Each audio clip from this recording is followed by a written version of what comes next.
Hi hello, ഞാനങ്ങനെ ഒരു തീരുമാനത്തിലോട്ടെത്തി. ഇനി കുറച്ച് ഭക്തിമാർഗമൊക്കെ ആകാമെന്ന്. അങ്ങനെ മെഡിക്കൽ കോളേജിൽ നിന്ന് ഒരു കിഴക്കേക്കോട്ട ബസ്സും പിടിച്ച് ആറ്റുകാലിലോട്ട് പോവുകയാണ്. പാളയം എത്തിയപ്പോൾ എൻ്റെ ബസ്സിന് ഓവർടേക്ക് ചെയ്ത് വേറൊരാൾ എൻ്റെ ബസ്സിലോട്ട് ചാടിക്കയറി. അങ്ങനെ നമ്മൾ രണ്ടുപേരും കൂടെ നടന്ന് ഈ സ്പോട്ട് എന്നൊരു ആറ്റുകാൽ ബസ്സും പിടിച്ച് അവിടെ കുറേ നേരം പോസ്റ്റായിട്ട് നിന്നിട്ടും ബസ് എടുക്കുന്നില്ല. അങ്ങനെ ആ ബസ് എടുക്കാത്തതുകൊണ്ട് അവിടെ നിന്ന് ഇറങ്ങി ഒരു ഊബർ പിടിച്ചാലോ എന്നും പറഞ്ഞ് ഊബറിനെയും കാത്തു നിന്നു. പക്ഷേ ട്രാജഡി എന്താ, നമ്മൾ ഊബർ ബുക്ക് ചെയ്ത് കഴിഞ്ഞിട്ടാണ് അറിയണേ നമ്മുടെ ആറ്റുകാൽ ബസ് അവിടെ നിന്ന് എടുക്കാൻ പോവുകയാണെന്ന്. അതിൽ നിന്നൊരു കാര്യം മനസ്സിലായി, ബസ് പോയാലും ഊബർ എത്തത്തില്ല എന്ന് മനസ്സിലായി. ബസ് പോയി കേട്ടോ. പക്ഷേ ഒരു 10 മിനിറ്റ് കഴിഞ്ഞപ്പോൾ നമ്മൾ ഊബർ ചേട്ടൻ പാഞ്ഞെത്തിയായിരുന്നേ. അങ്ങനെ ഊബർ ചേട്ടൻ വന്നു, നമ്മൾ ഓട്ടോയിൽ കയറി, എന്നിട്ട് നമ്മൾ ഡെസ്റ്റിനേഷനിലോട്ട് പോവുകയാണ്. അങ്ങനെ കുറച്ച് നേരത്തെ നീണ്ട യാത്രയ്ക്ക് ശേഷം നമ്മളൊരു ആറ്റുകാലിൻ്റെ ബോർഡ് കണ്ടേ. എന്നിട്ട് ആറ്റുകാലെത്തി അവിടെ ചെരുപ്പെല്ലാം ഇട്ട് അകത്തോട്ട് നടന്നു. ഒത്തിരി നാളായി കേട്ടോ അവിടെ പോയിട്ട്. 10ാം ഉദയത്തിൻ്റെ അന്നാണ് കേട്ടോ പോയത്. അതുകൊണ്ട് അത്യാവശ്യം നല്ല രീതിക്ക് തിരക്കായിരുന്നു. പക്ഷെ നല്ല രീതിക്ക് ദേവിയെ തൊഴാനും പറ്റും. എന്നിട്ട് കുറിയിടുന്നതാട്ടോ കാണണേ.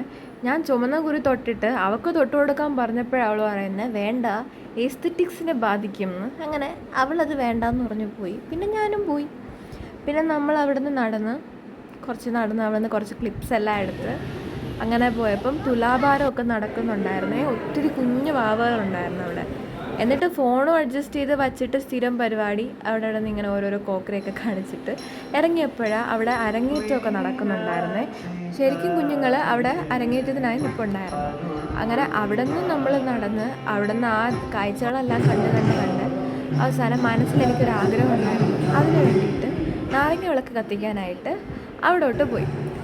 ഒരു നാരങ്ങ വിളക്കിന് 50 രൂപയാണ് കേട്ടോ. അവിടെ നിന്ന് കൗണ്ടറിൽ നിന്ന് ടിക്കറ്റ് എടുത്തിട്ട് ഈ കാണുന്ന അപ്പൂപ്പന് കൊടുക്കുമ്പോൾ അപ്പം നാരങ്ങയും തിരിയും എണ്ണയൊക്കെ ആയിട്ട് കൈ തരും.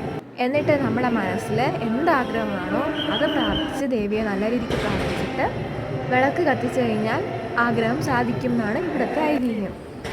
അങ്ങനെ വിളക്കെല്ലാം കത്തിച്ചു കഴിഞ്ഞ് പുറത്തോട്ട് ഇറങ്ങിയപ്പോഴാണ് അടുത്ത ഡാൻസിൻ്റെ പരിപാടിയായിട്ട് വീണ്ടും കുറച്ച് ആൾക്കാർ അവിടെ ഉണ്ടായിരുന്നേ. അങ്ങനെ അതും കണ്ട് കുറച്ച് നേരം അവിടെയൊക്കെ നിന്നിട്ട് നമ്മൾ നേരെ ബാക്ക് സ്റ്റേജിലോട്ടാണ് കേട്ടോ പോയത്. ബാക്ക് സ്റ്റേജിൽ അവിടെ ഇരിക്കുന്ന സ്ഥലത്ത് വെറുതെ ഫോണൊക്കെ അഡ്ജസ്റ്റ് ചെയ്ത് വെച്ച് വീണ്ടും കുറേ ഫോട്ടോയും വീഡിയോ ഒക്കെ എടുത്ത് നമ്മൾ അവിടെ നിന്ന് ഇറങ്ങിയപ്പോഴാണ് അമ്പലക്കുളത്തിലൊരു കാഴ്ച.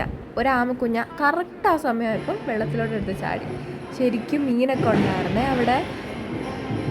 നോക്കിയപ്പോഴാണ് ശരിക്കും ആമ അവിടെ റെസ്റ്റ് ചെയ്യുന്നുണ്ടായിരുന്നു. കൂടെ ഒരു പ്രാവും ഉണ്ടായിരുന്നേ. അങ്ങനെ അതിനെല്ലാം നോക്കി നിന്നിട്ട് നമ്മൾ അതിൻ്റെ അകത്തെ കോമ്പൗണ്ടിൽ തന്നെ ഉള്ള ഇന്ത്യൻ കോഫി ഹൗസിൽ പോകാമെന്ന് വിചാരിച്ചു. അവിടെ നിന്നൊരു നെയ് റോസ്റ്റും മസാല ദോശയും പറഞ്ഞിട്ട് നമ്മൾ അങ്ങനെ ഇരുന്നപ്പോഴാണ് എൻ്റെ കൂട്ടുകാർക്ക് കുറച്ച് കാര്യം പറയുന്നത്.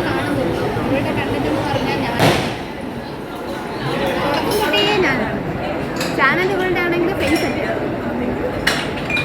അവളുടെ രോദനമാണ് നിങ്ങൾ കണ്ടത്. അപ്പോഴേക്കും നമ്മളുടെ മസാല ദോശ നെയ് റോസ്റ്റൊക്കെ വന്നു. നമ്മൾ കഴിച്ചുകൊണ്ടിരുന്നപ്പോഴാണ് അവിടെ ഒരു കുഞ്ഞ് എന്നെ തന്നെ നോക്കുന്നുണ്ടായിരുന്നേ. ഇത് ഏതായി സാധനം എന്നുള്ള രീതിയിൽ. എന്നിട്ട് മോൻ തിരിച്ചു കളഞ്ഞു.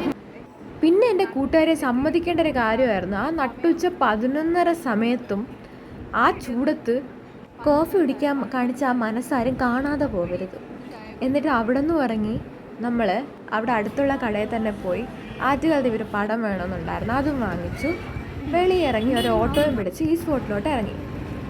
എന്നിട്ട് നമ്മുടെ പത്മനാഭ സ്വാമി ക്ഷേത്രത്തിൻ്റെ ഭംഗിയൊക്കെ നോക്കി കുറേ നേരം നമ്മൾ അവിടെ നിന്ന് വേറെ പണിയില്ലല്ലോ. അമ്പലത്തിൽ പോയി നമ്മൾ നേരത്തെ എത്തി, അതുകൊണ്ട് വേറെ പണിയില്ലാത്തതുകൊണ്ട് അവിടെയെല്ലാം നോക്കി നിന്നപ്പോഴാണ് ശരിക്കും മീൻ ആ പടിയുടെ അടുത്തായിട്ട് വന്ന് നിൽക്കുമായിരുന്നേ. അങ്ങനെ അതിനെല്ലാം നോക്കിക്കൊണ്ട് നിന്ന് കുറേ നേരം സമയം പോയതുപോലെ അറിഞ്ഞില്ല.